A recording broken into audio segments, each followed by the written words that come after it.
Hello there, summoners, and welcome back to FEHology, the study of Fire Emblem Heroes, and to our Theorycrafting mini-series, where we focus on units stuck in Alt Hell. Last time we looked into the heroes who have been stuck in Alt Hell the longest, and this time we look at the highest voted heroes who are still stuck without a base form, and... Wait a second, are all these Three Houses units? Well, no matter. Welcome to episode 2 of our Alt Hell Theorycrafts. The highest rated unit without a base form is, of course, a Brave unit.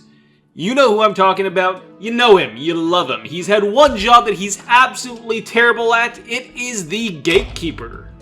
This low poly Mountain Guardian was built as a Lance armor unit, what many of us imagined Brave Keeper would end up being from the beginning.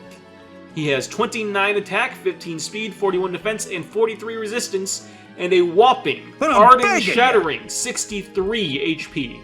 Look at this absolute unit of a man and tremble in fear. He can't move fast, he can't hit hard, but trust me when I say he will absolutely never die.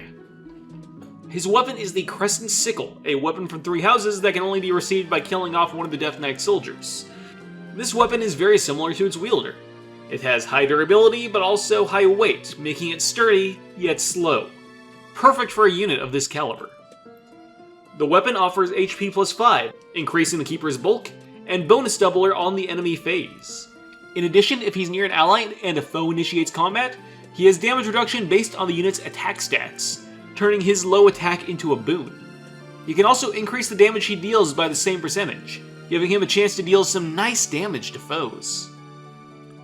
That pairs nicely with his C skill, DR Far Save, which will take effect at the same times as his weapon. To make the Far Save more useful, he also has Distant Reversal. I also created a new fighter skill to go on him, called Sturdy Fighter. So long as his HP is significantly higher than his foes, he can make an automatic follow-up attack. And, if the foe has a bonus active, they cannot make a follow-up attack. And if both conditions are met, he can take the foe's bonuses for himself, allowing him to shift the tides of battle completely. Overall, this man may be a little too powerful, but with the Gatekeeper, I wanted to have a little bit of fun. But now it's time to move on. Coming in at number 6 overall in the last Choose Your Legends event, we had Felix, Fergus Savant. This build was done by Amethyst, a FEHology community member who actually built most of the units in this video.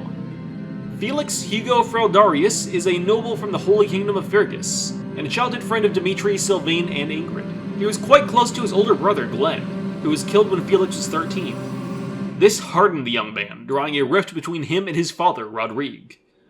A few years later, he started to realize the path of violence his childhood friend Dimitri was going down, and soon found himself separated from the so-called Boar Prince as well.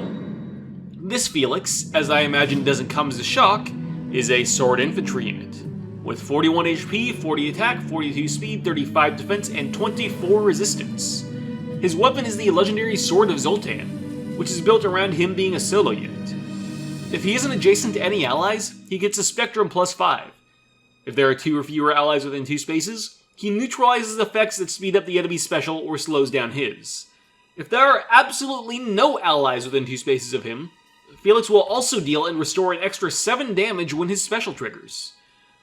As would be expected from a solo unit, he also has attack speed solo 4 and attack speed rouse 4. His base special is Luna.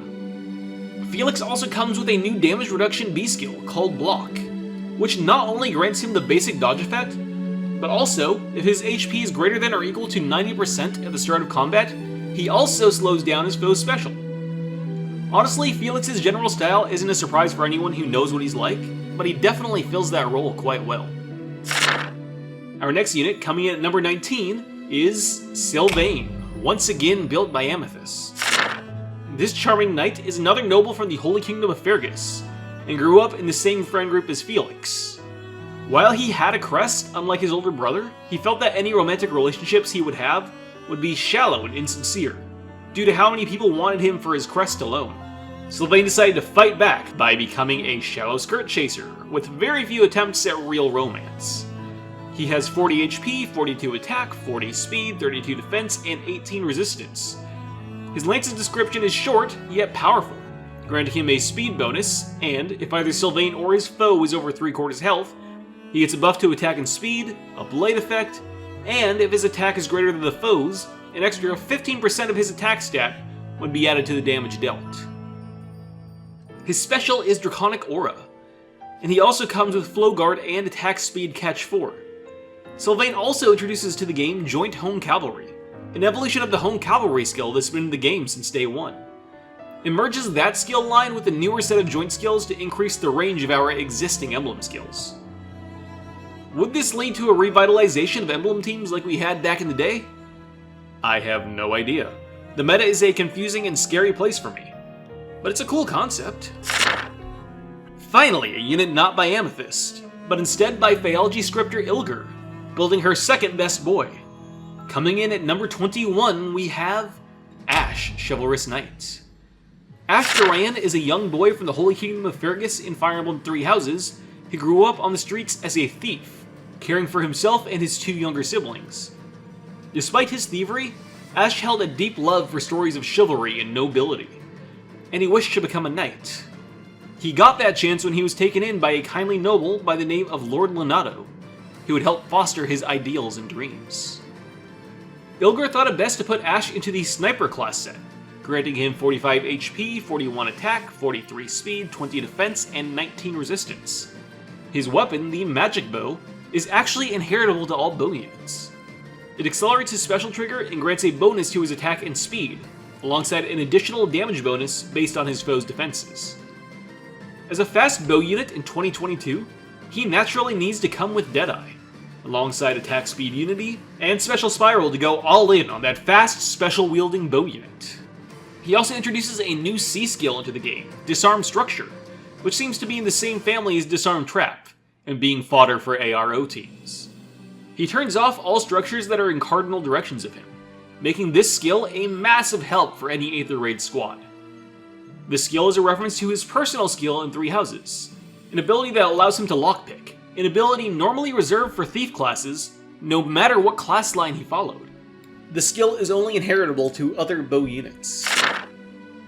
The final unit in this video was once again designed by Amethyst, featuring not only the unit in 44th place during the last Choose Your Legends event, but also the only female unit in this episode. Before continuing, I'd like to also mention that this next build contains major spoilers for Three Houses, so continue at your own caution. Alright, are they gone? In that case, may I present Rhea, Saint Seros. Rhea is the Archbishop of the Church of Seros, a religion named for an ancient saint known to be the right hand of the goddess. This saint is in fact Rhea herself, who lives as an unaging demigod, forever standing as a head of the church. Here she's a Red Tome infantry unit with 39 HP, 40 attack, 39 speed, 19 defense, and 35 resistance. She wields Holy Ragnarok, a more powerful version of the Ragnarok skill learnable in Three Houses. Alongside a small speed boost, it grants another bonus to attack speed and resistance, as well as a resistance-based damage increase, if she either initiates combat or is near an ally. If both of those conditions are met, the tome will also counter null follow-up. She also has Rally Up Res Plus, Joint Derived Res, and Speed Res Unity, a new member of the Unity line of skills. All three of those skills go to support the resistance-based damage increase from her tome. Her B skill is a personal skill, Seros Shield, named for a specific item in Three Houses. It continues to push for her being near allies by granting her extra abilities based on the number of allies near her. If there are 2 or more allies within 3 spaces, her foe gets a speed and resistance debuff during combat. If there are at least 3 allies within that range and she initiates combat, this skill will grant her null follow-up and a 60% damage reduction against her foe's first attack, massively increasing her survivability. And that's it for this episode. Thank you to both YlgrTheCrab and Amethyst for helping with this video. If you want to speak to either of them, or even me, about these theory crafts, feel free to join the FEHology Discord server, linked in the description below. You can also find our other social media down there. Remember to do all the things YouTube likes it when you do them, you know the ones, and as always, remember to schedule another appointment with your FEHologist real soon. Goodbye.